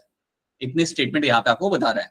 But during gamete formation by meiosis the alleles of the pair segregate, मतलब वो सेपरेट हो जाते हैं, जो मैंने आपको बताया ना, वो आपके यहाँ पे सेपरेट हो जाएंगे from each other, so that a gamete carries only one allele of each character.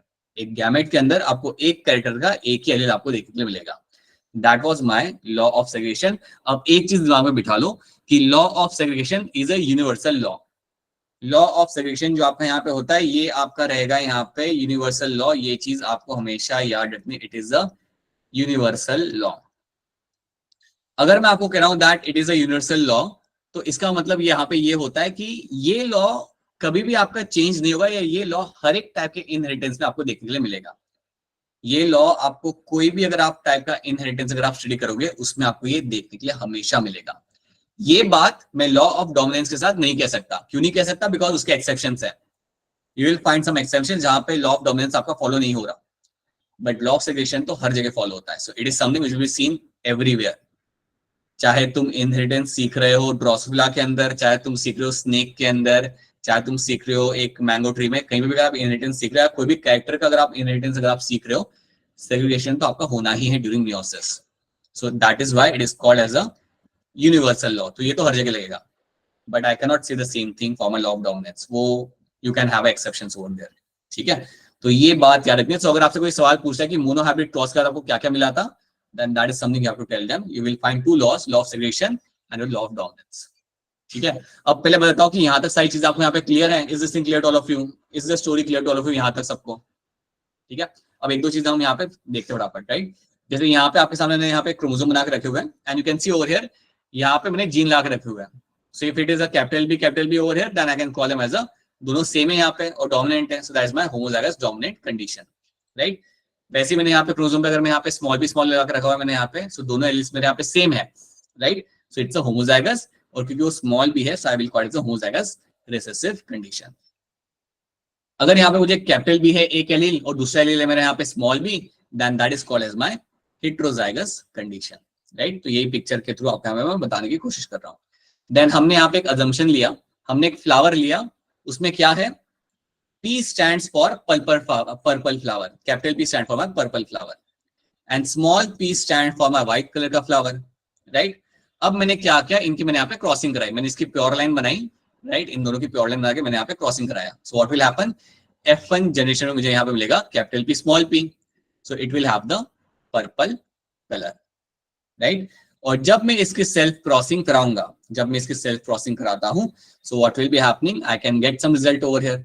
तो जब मैं इसकी सेल्फ क्रॉसिंग कराऊंगा तो अगेन मुझे यहाँ पे वही रिजल्ट मिलेगा। तो एक बार फिर हम इसकी करा के देख लेते हैं। So if I do the self crossing of this kind of condition, तो आपको यहाँ पे क्या होते हुए आपको यहाँ पे मिल सकता है, what you can C happening over here, you can have a capital P small p over here, you can have a capital P small p here, right. यहाँ पे क्या होगा, you will have a capital P, again you will have a capital P small p in this, यहाँ पे आपका आएगा capital P small p again, and यहाँ पे आपका आएगा स्मॉल p, राइट। तो जो आपको वहां पे मिल रहा था वही रिजल्ट आपको यहाँ पे मिलेगा। If you have a heterozygous condition, अगर आप यहाँ पे लगते हो ना, अगर आपका ये जो आपका F1 जनरेशन है आपका यहाँ पे, अगर ये आपका हेटेरोजाइगस है, राइट, तो हमेशा आपको जो रेशियो मिलेगा वो आपको मिलेगा हमेशा आपका यहाँ पे 3:1, जिसमें 3 मेरे यहाँ पे होंगे पर्पल और एक जो मेरा यहाँ पे होगा that is going to be your white, right. और जो आपका यहाँ पे जीनोटाइपिक रेशियो होगा, ये तो मेरा हो गया, ये तो आप देख पा रहे हो, दैट्स अ फिनोटाइप। फिनोटाइप याद रखना, आप हमेशा देख पाते हो, you can very clearly see, but genotype आप देख नहीं सकते, राइट। सो जीनोटाइप आपका यहाँ पे वही रहेगा 1:2, 2:1, that will be my genotypic ratio. जो वहां पे था वही हमें यहाँ पे भी मिलेगा देखने के लिए, दैट्स माय जीनोटाइपिक रेशियो। तो ये तो हमने यहाँ पे देख लिया। अब आप यहाँ पे एक यहाँ पे क्वेश्चन है जो हमें यहाँ पे एड्रेस करना है। हाँ जी मुस्कान बताइए। सर यहाँ पे तो आपने लिखा है F1, लेकिन जब आपने कैपिटल T स्मॉल t लिखा था वहाँ पे आपने F2 लिखा था, क्यों? गलत लिखा था क्या? यहाँ कहाँ पे? यहाँ पे वेयर यहाँ पे ना F1 लिखा है, आप क्या कर रहे हो उसके बाद आप क्या कर रहे हो? यस सर, यहाँ पे आपने F2 लिखा था। नहीं, ये मेरा F1 जनरेशन है, ये मेरा F1 है ना यहाँ पे, ठीक है। ये मेरा F1, देखो यहाँ पे मैं सेल्फ क्रॉसिंग किसके बीच में करा रहा हूँ, बिटवीन द F1 के अंदर। देखो मुस्कान, यहाँ पे मुझे मेरा मिला F1, ठीक है, इसके अंदर मैं कराऊंगा मेरी सेल्फ क्रॉसिंग, राइट। तो यही मैं यहाँ पे वापस लिख रहा हूँ कि मैंने F1 के अंदर मैं यहाँ पे सेल्फ क्रॉसिंग करा रहा हूँ। अब इसके बाद जो यहाँ पे रिजल्ट मिला ना, यहाँ पे this result over here is the result of my F2 generation. So result मुझे कहाँ पे मिल रहा है, दिस 3:1 मुझे कहाँ पे मिल रहा है, this is something I am finding happening in my F2 generation. ये तो मैं अब यहाँ पे लिख रहा हूँ, ओके। सो F2 जनरेशन में आपको रिजल्ट मिला, और F1 जो आपको मिला था वो आपको ये करके मिला था, जब आपने पेरेंट्स को यहाँ पे आपने क्रॉस कराया था Muskan, that's when you were able to get the F1 generation. Clear है? आई होप इसमें कंफ्यूजन नहीं है। Yes sir. ठीक है, तो याद रखना that is something I will get to see. अब एक चीज आप यहाँ पे एड्रेस करो, इस चीज को आप यहाँ पे समझो कि मेंडल को जब प्लांट मिले, जब उसको ये मिला, let's come back over here, जब उसको यहाँ पे टॉल 3:1 का उसको यहाँ पे कंडीशन यहाँ पे मिला, उसको ये मालूम नहीं था कि ये जो आपको टॉल प्लांट मिल रहे हैं, उसको जो 700 प्लांट वहां पे मिल रहे थे टॉल, उसे ये नहीं पता था कि ये मेरे टॉल जो प्लांट है वो होमोजाइगस डोमिनेंट है या हेटेरोजाइगस है। ये बात को आप समझो कि 1000 में से 700 प्लांट उसे वहां पे टॉल मिले, राइट। अब टॉल तो दोनों हो सकता है, होमोजाइगस कंडीशन में भी टॉल हो सकता है, हेटेरोजाइगस में भी टॉल हो सकता है। तो अब मेंडल को पता ये करना था कि जो उसे वहां पे प्लांट मिले हैं क्या वो होमोजाइगस टॉल है या हेटेरोजाइगस टॉल है। तो वो अब आप कैसे पता करोगे, यू विल अंडरस्टैंड बाय, उसको पहले हम समझते हैं, बट उसके लिए एक दो क्वेश्चन यहाँ पे सॉल्व कर लेते हैं। क्वेश्चन नंबर 9 आपके यहाँ पे सामने है, काफी टाइम का सवाल आपके सामने यहाँ पे आ चुका है। सो इसको आप ध्यान से देखिए और हैंड रेज करिए फटाफट, ताकि हम आंसर देके आगे बढ़े। जल्दी आंसर करो और जल्दी आगे बढ़ते हैं हम लोग यहाँ पे। Question 9 in front of you. So quickly raise your hand to answer this. Monohybrid cross is a cross between. Monohybrid cross is a cross between. अरे no one is raising hand. या hand raise करो, मुझे दिख नहीं रहा है. What is happening? Alright, now I think I can see some hand getting raised over there. हाँ जी शिवानी बताइए क्या होगा इसका answer? Sir C option. Option C आप यहाँ पे बता रहे हो, और वो आप यहाँ पे सही आंसर है। Two parents differing in a single pair of contrasting character. एक दो पेरेंट है आप यहाँ पे, they are only differing in a single pair of contrasting character, इसलिए हम मोनोहाइब्रिड क्रॉस यहाँ पे बोल देंगे, हम सिंगल कैरेक्टर को यहाँ पे फॉलो करेंगे। So that is your option C over here, right. One of the basis of variation, इसका आंसर कोई दे सकता है कि आपका वेरिएशन पॉपुलेशन में क्यों आता है, या क्या रीजन है आपके वेरिएशन आने का?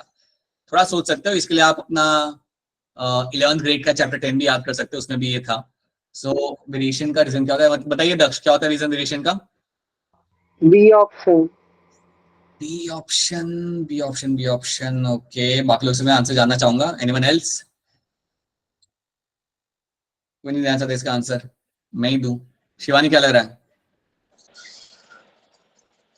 Sir C option. अरे सी, अरे मैं ही बताता हूँ, रुको। अच्छा चलो पीयूष आप बताओ क्या होगा इसका answer? Sir A option. Piyush यहाँ पे कह रहा है, ठीक है। मेरी बात सब लोग यहाँ पे ध्यान से सुनो, ठीक है।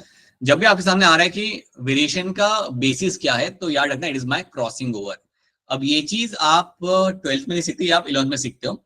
अगर आपको याद होगा तो आप याद करना 11th में जब आप मियोसिस सीख रहे थे, सो मियोसिस 1 के अंदर, मियोसिस 1 जब आप सीखते हो तो मियोसिस 1 के अंदर कई सारे स्टेज होते हैं। मियोसिस 1 के अंदर ये आपके कई सारे, सॉरी, मियोसिस 1 के अंदर आपका जो प्रोफेज होता है, मियोसिस 1 में जो आपका प्रोफेज होगा, प्रोफेज के अंदर ही प्रोफेज 1 के अंदर ही आपके कई सारे स्टेज होते हैं। थोड़ा याद करो, थोड़ा फ्लैशबैक में जाओ, याद करो। उसमें से एक स्टेज आपका होता है जिसे हम कहते हैं एज अ पैकेटिन स्टेज। कुछ याद आ रहा है? कुछ तो याद आ रहा होगा। पैकेटिन स्टेज नहीं याद आ रहा? अच्छा ठीक है। Alright, so you have one stage known as a pachytene stage. इसके अंदर होता है क्रॉसिंग ओवर एंड रिकॉम्बिनेशन। जो क्रॉसिंग ओवर होता है ना, उसके अंदर आपका डीएनए आपका एक्सचेंज किया जाता है, जिसकी वजह से ही वेरिएशन आता है। सो याद रखना, मियोसिस 1 के प्रोफेज 1 के अंदर जब प्रोफेज 1 स्टार्ट होता है तो उसमें एक स्टेज होता है पैकेटिन स्टेज। सो पैकेटिन स्टेज के अंदर आपका होता है crossing over and recombination. So this something will find in the 11th grade में आपने ये सीखा होगा। सो that is one thing. Okay, Mendel selected P plant because of, Mendel ने पी प्लांट यहाँ पे सिलेक्ट किया था। ये सिलेक्ट करने के रीजन यहाँ पे क्या थे? जल्दी करो इस आंसर क्वेश्चन को ताकि हम फटाफट आगे बढ़ सके। सो शिप्रा बताइए क्या होगा इसका रीजन? शिप्रा बोलिए। Sir D. Option D. Prince आपको क्या लग रहा है? Sir option D. Right, option D is the correct answer. ये आपके तीनों रीजन आपके यहाँ पे सही है। They have a shorter life span, produce many seeds and large flowers and have a contrasting character. तो यस, ऑप्शन डी बनेगा यहाँ पे करेक्ट आंसर। बहुत बढ़िया। Then Mendel always started his experiment, चाहे मोनोहाइब्रिड हो या डायहाइब्रिड हो, विद, तो क्या चीज का ध्यान रखता था कोई भी एक्सपेरिमेंट स्टार्ट करने के पहले? ये भी एक काफी अच्छा क्वेश्चन है, ये याद रखना। ये माइन्यूट चीज है लेकिन आपको याद रखनी है। बताइए पूजा, क्या लग रहा है आपको? सर सी। पूजा को यहाँ पे सी लग रहा है। जहीदा आपको क्या लग रहा है? Sir option C. Alright, and Anushka, sorry Anshika? Sir C option. बताओ अंशिका, ये प्योर प्लांट बनाते कैसे? अगर मुझे प्योर प्लांट बनाना है मेरे घर पे येलो कलर के लेमन का, तो मैं कैसे बनाऊंगा? मोनो हाइब्रिड क्रॉस करेंगे। Anshika, I have a plant which is giving me yellow colour के लेमन्स, राइट। मैं चाहता हूँ कि इसके प्योर प्लांट, इसकी प्योर लाइन में बनाऊं, तो मैं कैसे बनाऊंगा? क्रॉसिंग करवाएंगे पहले। सेल्फ क्रॉसिंग कराऊंगा मैं, सेल्फ क्रॉसिंग, ठीक है, याद रखना। मैं मल्टीपल टाइम्स क्रॉसिंग कराऊंगा काफी जनरेशन के लिए, and that's how I will make my pure line. तो ये चीज याद रखना, हमेशा आप सेल्फ क्रॉसिंग कराते हो प्योर लाइन बनाने के लिए, राइट। ऑलराइट, एलील्स और एलोमॉर्फ जो होते हैं वो कहाँ ऑक्यूपाई करते हैं? तो ये भी मैंने आपको 2-4 क्रोमोसोम दिखाए थे, तो प्लीज ध्यान से देखो इन ऑप्शंस को and then tell me what can be the correct answer. Alleles और allomorph occupy what? Take your 30 seconds, not more than that, and tell me what can be the correct answer over here.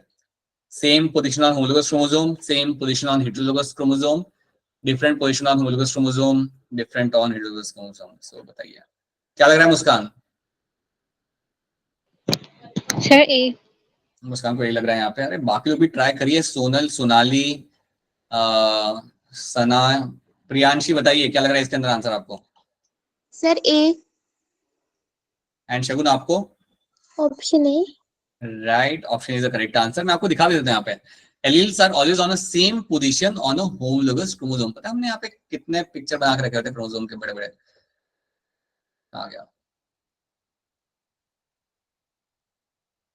देखो यहाँ पे। So what we used to always used to do, we used to make sure that the gene is always there. Like अगर यहाँ पे मेरा gene का location है तो उसका एलील वहां पे होगा और वो सेम पोजीशन पे आपको मिलेगा उसके होमोलोगस पेयर के ऊपर। So it's on the same position of a homologous chromosome. तो ये जो दोनों है मेरे यहाँ पे, this is my homologous pair ना, पाई एंड फाई ना दोनों, तो it is my homologous pair.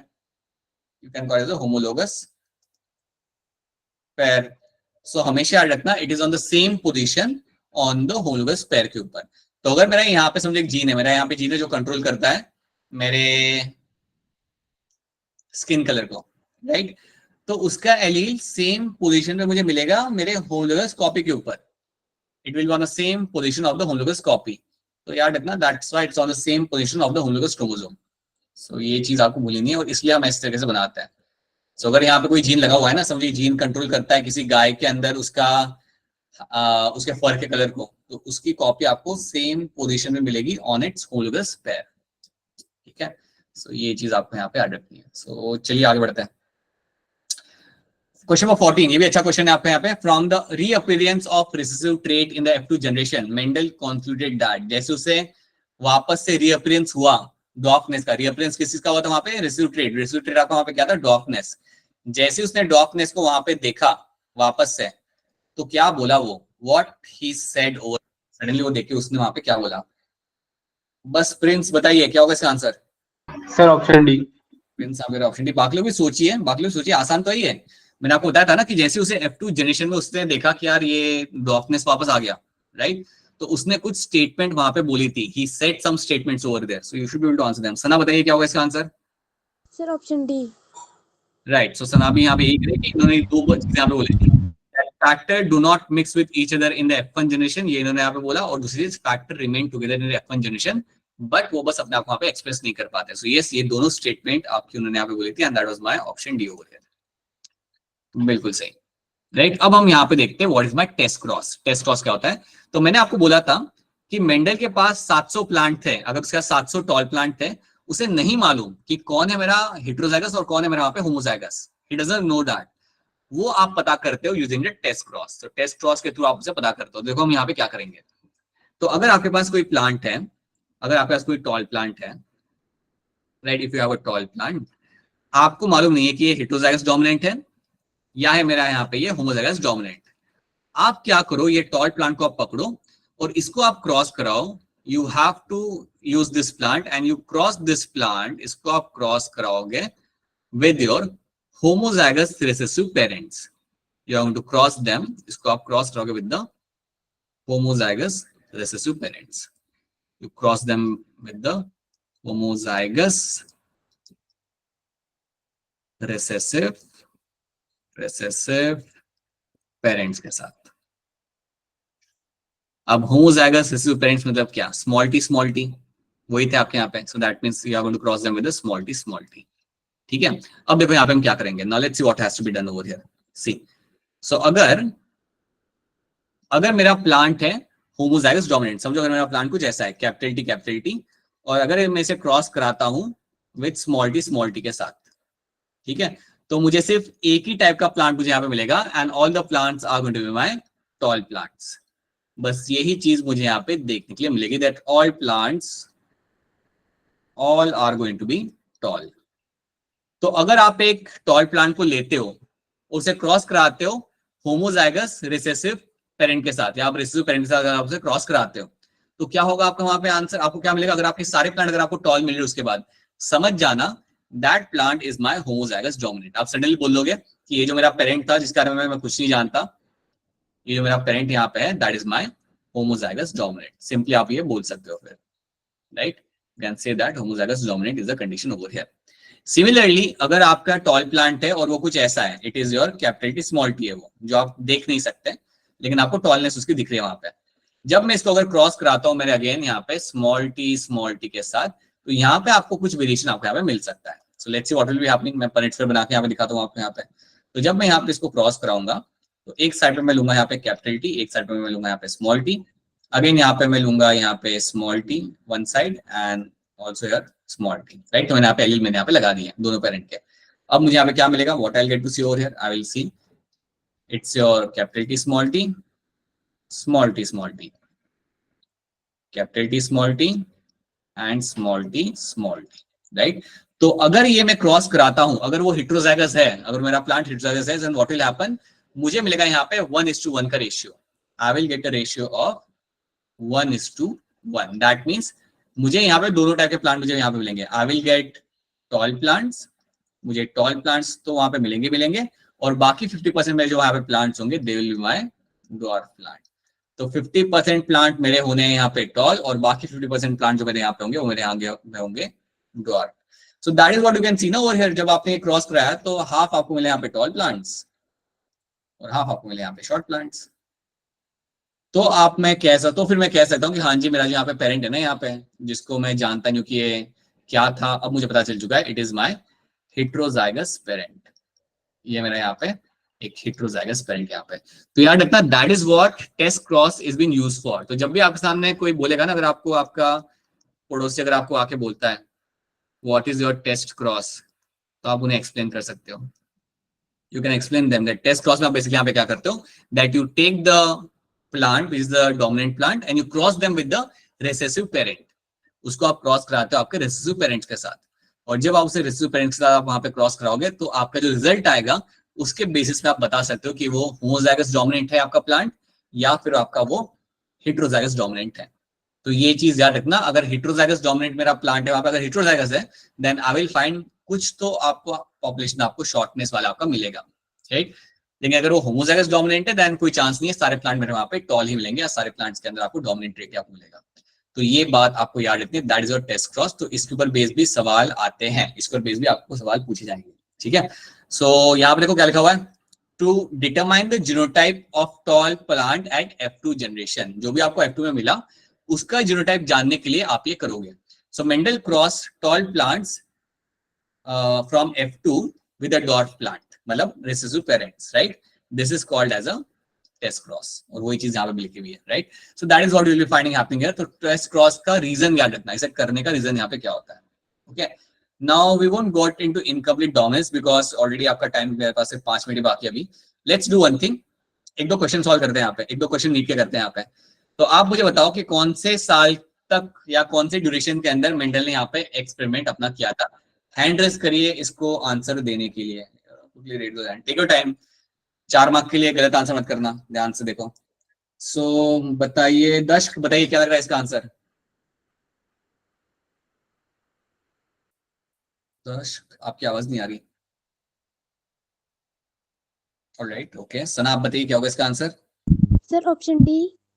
Option D आप यहाँ पे कह रहे हो, और आपका यहाँ पे वो सही आंसर 1956 से 1963 को उन्होंने यहाँ पे काम किया था, and which was actually taking 7 years of work, right, which was a very lengthy work, right. How many pairs of contrasting characters in a pea plant were studied by a Gregor Mendel? कितने pair of contrasting character Gregor Mendel ने यहाँ पे सीखे थे. यहाँ पे बताइए प्रियांशी क्या होगा इसका answer. Sir B option. Deepti आपको क्या लग रहा है. दीप्ति का sir B. Right, option B. Yes, option B यहाँ पे होने का as a correct answer. Yes, 7 pair of contrasting character he studied actually over there. ध्यान से देखो, among the following character which one was not considered by Mendel in his experiment. वो जो हमने वहां पे देखे थे ना, 7 जो हमने कैरेक्टर देखे थे, उनमें से कौन सा नहीं है उनमें से कौन सा उसने स्टडी नहीं किया था या उसने कंसिडर वहां पे नहीं किया था. So again it's a simple question, इसका भी आंसर आप बता सकते हो. बताइए शिवानी क्या लग रहा है इसका answer. Sir A option. Sir A option. Okay Prince, आपको क्या लग रहा है. Sir A option. Alright, so I hope सब लोग एग्री करेंगे एक के साथ यहाँ पे. That is going to be the correct answer. Trichomes या ग्लैंडुलर है, नॉन ग्लैंडुलर है, ये इसने स्टडी कभी नहीं किया था. This was not one of the character जिसने स्टडी किया था. सो दैट्स ऑप्शन ए, ठीक है. Then how many true breeding plant varieties did Mendel select as pair. कितने ट्रू ब्रीडिंग प्लांट्स की वेराइटीज उसने सिलेक्ट की थी यहाँ पे as a pair, which were similar except in one character with a contrasting trait. So ये भी बता सकते हो, ये भी आसान सा सवाल है आपका यहाँ पे, कि कितने टोटल आपके उसने ट्रू ब्रीडिंग प्लांट्स की वैरायटीज उसने यहाँ पे सिलेक्ट की थी, ABCD. सो कुछ लोगों ने हैंड रेज किया. मुस्कान बताइए. Sir C option. Option C बनेगा यहाँ पे एज अ करेक्ट आंसर. 14 बिल्कुल सही. बिकॉज यू हैव 7 कैरेक्टर्स ना, हर एक कैरेक्टर का आप यहाँ पे एक पेयर ऑफ वैरायटीज थी आपके पास. Like if a character is height then you have a tallness and dwarfness, right. ऐसे 7 कैरेक्टर थे और 7 कैरेक्टर के आपके हर एक की 2 वैरायटी आपको मिल रही थी. ट्रू ब्रीडिंग प्लांट्स की आपकी 2 वैरायटी आपको मिल रही थी. So that is why you are actually having this 14 is going to be the correct answer over here. Total number आपके यहाँ पे 14 हो जाएगा. ये आप नहीं कर पाओगे. This is something we have done. So the other questions we have done over here, right. So इसके बाद जो है नेक्स्ट टॉपिक हमारा करना है, that's going to be incomplete dominance, जो हम नेक्स्ट क्लास से करेंगे. एंड या विल गो बियॉन्ड दैट, ठीक है. अभी इसके ऊपर बेस ज्यादा क्वेश्चन तो है नहीं. सो अगला टॉपिक करने के बाद I be sharing with you a more good number of questions with the difficulty. अभी मैं आपके साथ शेयर करूंगा questions for my this reproductive health. उसका एक असाइनमेंट आपके साथ इधर आज रात को या कल सुबह तक आपके साथ शेयर कर दूंगा मैं. सो उसके क्वेश्चंस आप सॉल्व करना. सो बिकॉज उसका टेस्ट आपका होगा 30 जून को. सो 30 जून के पहले please solve as many question as possible and have a grip on that topic, ताकि जब 30 जून को आपके सामने 40 क्वेश्चन आए तो आप 35 क्वेश्चन तो आंखें बंद करके कर लो और बाकी 5 क्वेश्चन के लिए आप आगे खोल लो. So you should have a very good grip on them. So yeah that is something we have done आज की क्लास में. So this is what we have done. Next time से हम करेंगे हमारा इनकम्प्लीट डोमिनेंस से हमारी स्टोरी स्टार्ट करेंगे and then will go beyond that. ठीक है. So yeah just have a look at the things what we have done और एनसीईआरटी पढ़ लेना एक बार. हाँ जी अंशिका बताइए क्या सवाल है आपका, बोलिए. सर मेंडल का एक थर्ड लॉ भी था, हाँ तो law of independent assortment. Anshika करेंगे ना बाद में. Anshika okay it's sir. Like वो लॉ करा के सर जा रहे. चैप्टर खत्म, सर ने बोला चैप्टर खत्म, देख लेना अपने एंड पे सब कुछ. वो आएगा आपका, it will come after incomplete dominance, को डोमिनेंस, उसके बाद वो आएगा. उसके बाद हम करेंगे हमारा डायहाब्रिड क्रॉस, जिसमें मेंडल सोच रहा था कि उसे वही रिजल्ट मिलेगा जो मोनोहाइब्रिड में मिलेगा, लेकिन ऐसा नहीं हुआ, कुछ और हुआ. So will do that after that. So याद रखना, it will be incomplete dominance, codominance and then will do the dihybrid cross. फिर आपका आएगा next law, that will your law of independent assortment. Anshika is like कि इतना बड़ा topic भूल गए सर. नहीं, वो बाद में करेंगे. ठीक है. Alright, so चलो that's it what we have done. So alright then, relax, do have fun, do take care. हम लोग मिलते हैं वापस से, शायद आई थिंक कल वापस मिलेंगे हम लोग. So या कल ही होगा, कल ही हम वापस मिलेंगे. So we'll be doing beyond this, right? So कल आपका वो भी आएगा, law of independent assortment भी आएगा. ठीक है. So इतना पढ़ के आना. So we'll do few things tomorrow. Alright, now if you have any questions, then please go ahead and ask your questions. अगर कोई सवाल आपका यहाँ पे नहीं है, then